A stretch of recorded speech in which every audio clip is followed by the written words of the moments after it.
MDOT presents the Extra Mile Podcast.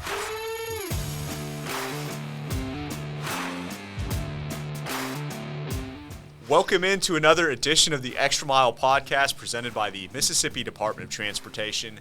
I'm Paul Catul, and as always, joined by my co-host, Will Kraft. And Will, we're in the midst of the most important week of the year here at MDOT. This is National Work Zone Awareness Week. And with that in mind, we had the perfect guest, Public Information Officer Michael Flood, a.k.a. Mikey, a.k.a. Mike, a.k.a. Highway Mike. There you go. He's here to talk about Work Zone Awareness Week, and we're also going to have a little bit of fun with him. Mike, I know you've wanted to get on the show for a while, so welcome, and thanks for joining us. Yes, can I just say before we start, I am the biggest Extra Mile podcast fan, not only at MDOT, but in the state. I listened to every single episode. The one y'all did with Nick Lewis last week was awesome, learned a whole lot. And that's the best part of the show. You learn, you really learn a lot about not just MDOT, but how, things get funded, how the legislature works. Very important podcast. Love being a part of it. And I want to say on the record, if either of y'all have to leave to do another opportunity, God forbid pass away, anything like that, I want to be in my hat in the ring for the next host. Maybe even guest host one day. You just let me know. Noted. All right. He's throwing it out on there the this record. morning. Next episode featuring guest host Mikey Flood, no doubt. Working hard for that pay raise in here. Y'all hear me? Love it. Got him to commit on the record. So we're It's crazy. right. He just trapped us here on the right. show. No, it's awesome. Love it. Hey, Appreciate that. Listen, so you've been at MDOT for quite some time. I think you're the second most tenured person in the Public Affairs Division. So kind of briefly take us through your career here. What led you to kind of what you're doing here today? Yeah, well, I always wanted to be a writer growing up. I knew that was what I wanted to do. So I started out at Ole Miss as a journalism major. After a little while there, I decided to transfer to Southern Miss in Hattiesburg. So we got both of y'all schools covered to really reform my band Smooth that we were a band in high school. And but it also made me appreciate the communications department and became a comms major. So after graduating there, interviewed with Carrie Adams here. She was the public affairs director then. Shout out Carrie. Thank you for hiring me. Started out really just making $10 an hour, just kind of helping write press releases and do all that kind of stuff. Really been in the writing department, and then worked my way up to covering, being a PIO for District 7, which is one of our smaller districts in southwest Mississippi. Eventually ended up covering District 6, which is the bigger of those two. So covered the Southern District and worked for Commissioner Tom King. And then around 2015 or so, I ended up moving up to the Central District, which has our biggest media market here. That's Districts 3 and 5. So, of course, Commissioner Dick Hall worked for him during that time, and he ended up, kind of picking me out to be his final assistant for his final term, which was like the best job opportunity ever. Learned so much from him, and just working for him for his final term was an honor. I'll never forget it. And fortunately, I was able to come back to public affairs and continue doing my favorite job. So happy to be back here. That's kind of how I got to where I am. And now I'm Central District PO, cover the Central District, and, a lot of divisions as well, in addition to the district and commissioner's office. Bridge division's a big one I work with, and all pre-construction divisions, including right-of-way, planning, state surveys, hydraulics, and a few other divisions. But my most important campaign is Work Zone Awareness Week. That is the biggest one of the year. Is the one that's closest to my heart. It's the most important one I do here, and I'm happiest to be associated with. So that's why we're here today, I believe. Yeah, no doubt. Kicking that off, perfect segue for you. You nailed it there, no doubt. Certainly, we back up just a hair there. Definitely jealous of the time that you got to spend in Commissioner Hall's office, working close with him. I know that was a lot of fun, but also a lot of great learning experience and time there. Both of those are true, yes. No doubt. Shout out to Commissioner Hall there. We RIP, no doubt. Yep. And another thing, you mentioned a lot of the areas that you cover. Certainly a lot of different things going on at MDOT. You get visibility into all kind of different divisions and different work going on. But one, as you said, one of the most important things you get to cover is this National Work Zone Awareness Week. And we kicked that off this year. give us the rundown on what's going on with Work Zone Week this week. Yeah, so it's Work Zone Awareness Week, and as you notice, the temperatures outside are warming up. A little chilly today, but overall they're warming up. So that means we're going to have a lot more, maintenance crews out there. Of course, construction's going to be going on. You can't pave unless it's a consistently warm temp. So you're going to see paving, you're going to see mowing crews, you're going to see construction crews. So we really take this time every April really to get the word out there to remind everyone about work zone safety, and it's so important because it affects everyone, us as drivers and MDOT workers. 85% of the fatalities in a work zone are over 85% actually are to the drivers or to the passenger in their car. So it's not only important for our MDOT workers to keep safe, but it's also to keep the drivers safe. I know at MDOT that's our number one goal is safety. So it's the most important week of the year, and we want everyone to really keep in mind that you're going to be seeing a lot more orange barrels, a lot more crews working. So please keep an eye out for them. Distracted driving is at an all-time high. Cell phone use is at an all-time high.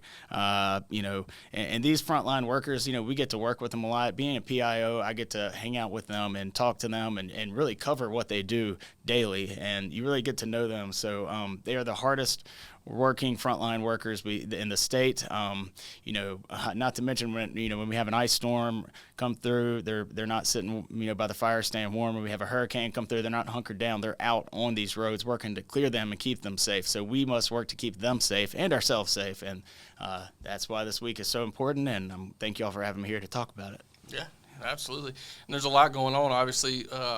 Throughout the week, we'll have different little miniature sort of events with staff internally, and try and keep pushing the word out externally, obviously, to everywhere. But I think one important thing you said right then, you hit the nail on the head. I mean, it's been a really good few years as far as funding and projects and legislative involvement, and we do have a lot more going on, a lot more projects out there, and it's a positive thing, no doubt about it. But with that does come that risk, right? We've got more work zones out there, more areas that the geometry is changing, the roadway is different. Maybe you've been driving that route for 40 years, 30 years. That's right. All of a sudden it is going to be a little different. We get that. We absolutely do. Please be patient with us and look up, put down the phone, and at the risk of sounding a bit hypocritical, like I get it. Put the phone down. Right. Don't mess with the radio. The kids are going to be screaming in the background. Absolutely. When you hit the work zones, please take a look.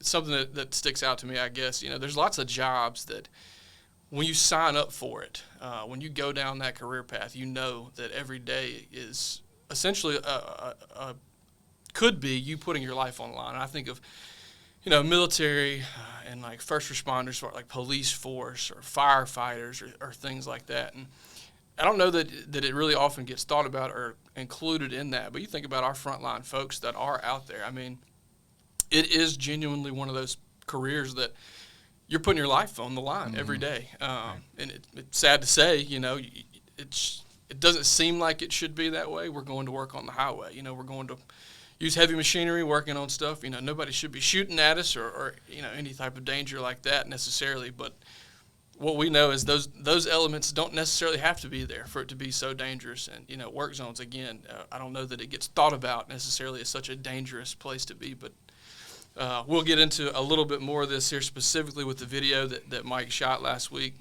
It gives you a really good look at just how close some of those cars are and coming by as you're working in those work zones. But with that, yeah, Mike, what about I think you got a video out right now, huh? We sure do, yes. New vid just dropped? New vid just dropped, that's right. And, I got to thank these two were out there with me, as was Drew Hall, our producer here, and Roy Atkins. So couldn't have got it done without you guys. Will, you organized getting that big desk out there and even went and picked up the truck to get the desk out there, which was not an easy feat. So I think y'all can attest being out there was terrifying. Having to pull over and shoot that video was absolutely terrifying and kind of mind-blowing that, that's what our guys are inside. That's the environment they're in every day.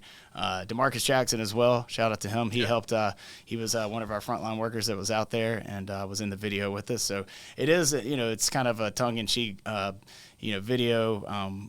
We did one similar about 10 years ago with our chief engineer, Brian Ratliff. This one's I was the extra in that video. I got to drive by in the car, so I appreciate y'all upgrading me to star status and let me star in this one. But this one I think is very well done, and hopefully it gets the point across that these guys, that is their office. They're working in these environments every day. I mean, literally feet away from interstate traffic is really something. The wind from their vehicles basically, it'll knock you over. It's just, it's disorienting too. And pulling out and getting back onto the interstate in work zones is terrifying. And, I work with a lot of reporters, and I'm very concerned for them. Anytime I always try and shift their focus from getting inside of work zones to getting to somewhere safe, whether it be off an exit where you can see the work zone. It's just a very dangerous environment to be in, especially in tight quarters, So, work zone crashes, they do keep going up, unfortunately, because distracted driving is at such an all-time high. Yeah. You just mentioned, talking about the different aspects, important for the drivers as well as us, our work zone people. And obviously, 85% plus those crashes do impact the driver. What can Mississippians do? I know there's probably not a hard and fast 1, 2, 3 things maybe, but I'm sure there's some tips and pointers out there. So glad you asked, Will. I got those ready for us. Most important thing you can do is pay attention. I know we keep mentioning cell phone use and distracted driving. You should always keep your eyes on the road. It's especially important in work zones. And be aware of all the signage. You're not just we're paying attention for barrels and roadside workers, but there's also warning signage that will have important information as you're entering this work zone. And if you miss that, you're setting yourself back. So avoid distractions, slow down. A lot of these lane closures, there's traffic pattern shifts, there's reduced speeds in common work zones. So make sure you slow down when you're entering the work zone. Move into an open lane. Keep your distance between the vehicle in front of you, so you'll have plenty of time to stop if you have to. And research your route. If we have a closure in place, check MDOTtraffic.com. Check at Mississippi DOT on social media. That way you'll know about it. You can avoid it, or you'll know to expect it, and you can leave a little earlier. Excellent. Well, listen, Work Zone Awareness Week, very important. Like Mike just said, we're going to have content, events all week long. Check out our social media at Mississippi DOT, Facebook, X, Instagram, LinkedIn, YouTube. We have everything for sure. And listen, so let's shift things a little bit. So we mentioned earlier you are the Central District Public Information Officer. We're promoting you there for a second. All right, cool. Sweet, thank you. But there's a lot of work going on, like you mentioned. Yes. So do you want to kind of briefly go through some of the major projects that Absolutely. are happening? Yes. We did just complete the Highway 82 Greenville bypass last year. It is open now for travel. It's a 16-mile, 4-lane highway that alleviates traffic around Greenville and Leland. It takes a lot of hazardous material that these big trucks are hauling from the port there off of our smaller roads in the communities there. So shout out to that project. We're all very proud of that one and happy to get that one opened up. Here in Central Mississippi, we've got on I-20, there's a lot of work going on right now, and brace yourself for more. There's going to be a lot more coming up on I-20. But in Warren County, we've got a project to repair 6 bridges. It's underway now from the Big Black River to the Hinds County line. So they are making good progress on that, and I'm happy to report they are still on track to wrap that up later this year. So and this is one of those areas where we really need to cut back on distracted driving. Late last year, we saw a lot of accidents occur due to distracted driving, and so we increased our signage, our warning signage. We increased blue light presence. We have a tow truck out there should there be any kind of minor fender bender to help clear up that area. The problem with that stretch is there's not much space off of the interstate to maneuver should you have an issue, whether it be a fender bender or a major accident, involving an 18-wheeler, God forbid. There's a very small amount of space. So it's really important to keep your guard up there. This year we've seen an improvement since we implemented these additional measures. So we want to keep that flowing smoothly there. It's a very important corridor. And in Jackson here we've got the flyover bridge that's they're making a lot of progress on that. That should be completed soon, this spring, I'm told. And, that was part of the I-55 bridge preservation project over the Pearl River last year that we updated those bridge decks on those big bridges over the Pearl. And just on the eastern side of the state, we've got an expansion of Highway 19 in Neshoba County. That project is going very well. We're updating State Route 19 from 2 to 4 lanes from House to Tucker. So that's a nearly $100 million project, and it's got a completion date of spring 2028. So if everyone can just drive safely through these work zones and everything else, we'll be able to make these completion dates on time and get you home safely. Amen. Yeah. Amazing. So we just heard from Highway Mike. Yes. He gave us a ton of good information. There Now we're you going to go. hear from Mikey for the fun questions, All right, his yeah. alter ego. Yes. Will, why don't you kick us off here? Absolutely. So we do want to include our 2 fun questions and then come back right at the end here on a little more serious note. But before we do get to that, as the #1 podcast fan, you know what we're about to ask. I sure do. I'm ready. We like to eat. We like to listen to music. I will steal the food question from you for us today, Paul. Yeah. So as you're getting around the state, man, is there a spot that you just don't get to often?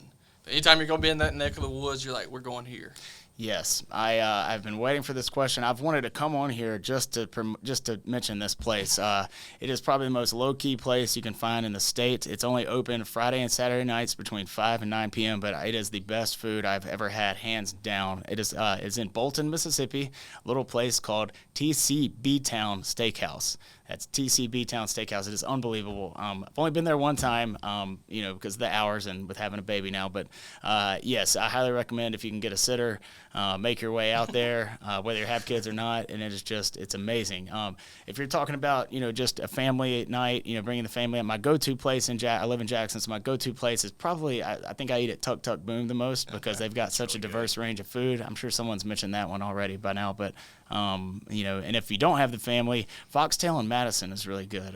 If you're going to see a movie or something like that, hot date night, go by there. It's nice light food, so you can go out and do whatever you want to do afterwards. But one of those 2 places or TCB Town Steakhouse, all very good.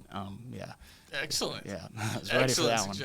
Man, I would say that Bolton reference there is going to be one for the books because I don't think we've got some great suggestions on here, but that is definitely remote right there. I wish it was open for lunch so I could take Drew here and David. And they're always looking for good lunch spots, and every time we travel, we always find the coolest spot to eat. But I wish they were open for lunch, but maybe one day they'll be able to. If we can get some more people to go by there, they can expand their hours. That's really right. Is so good. We'll have to get you guys up there on a night work project There you go. somewhere in the Down, neighborhood just so down. you can swing by. Just what Right they off want. I-20, so yeah, I'm sure we could arrange that. Yeah. Excellent. Love it. Yeah, and I think 3 new answers. So good stuff, Good. Mikey. And hey, listen, I know you're waiting for this question. Oh, So the mother of them all, the answer of them all, music. So is there a concert perhaps that you've been to back in the day or even maybe recently that just sticks out as your all-time favorite? Yes, no secret. I'm a giant fish head, for better or worse, big Fish fan. And if my voice sounds a little rough today, it's because I just got back from the Sphere, seeing them out there for the first time. Paul recommended I go out there after he saw Dead and Co. there, so went and saw 3 nights of Fish out there. Somehow made it to the 3rd night. We extended our stay after seeing the first 2. We had to catch the 3rd night, and that 3rd night was the best concert experience I've ever had. Still glowing and still. Just cup is so full from it. It's very expensive, but highly recommend going out to the Sphere. Before this weekend, I would have to say my favorite concert was my first Fish concert in 2003 in Charlotte, North Carolina. My brother took myself and my best friend, and that was quite an experience. But so it's been 23 years since then. Wow. So I'm ashamed to say how many shows I've seen, but No, you got to mention it. think That the was my next numbers- question. I think we're in the mid 80s, about 86. But I can retire after the Sphere concert Saturday night. It won't get any better than that. Set the bar pretty high. It really did. I can die happy. Yeah. I do want to get out there for some show at some point eventually. Every video clip I see just looks crazy, like on the side of a mountain or something, They're a weird band. They do not repeat, a show. So, they're the only band they're playing 9 nights. It's all new content, all 9 nights, no repeat visual, no repeat song. That's just what they do. So that's why they jam long, and that's why you see them, because of their explosive jams. But yes, highly recommend. We're going to get y'all to a Fish show one day. I know Nick Lewis, our legislative that's right. prodigy, I know we're talking about getting him to the next one. So, and Paul has been talking. I know we're going to get you to one soon. Will, you'll be next. Oh, yeah. And a lot of fun. So, yeah, just love being here. It's just an honor. Thank y'all. Yeah, I appreciate that. Absolutely. Excellent answers. Spot on, I think. All right. Yeah, you're selling us hard on fish and the sphere. There's no doubt. One day. One day. Hey, you got to go. If you can go to the Sphere, got to go. Glad you were able to experience, and thanks for sending videos all weekend. Yes, of course. We were living vicariously through you. It was awesome. But seriously, Mikey, overall, great guy. Michael Flood, thanks for joining us and coming on the show.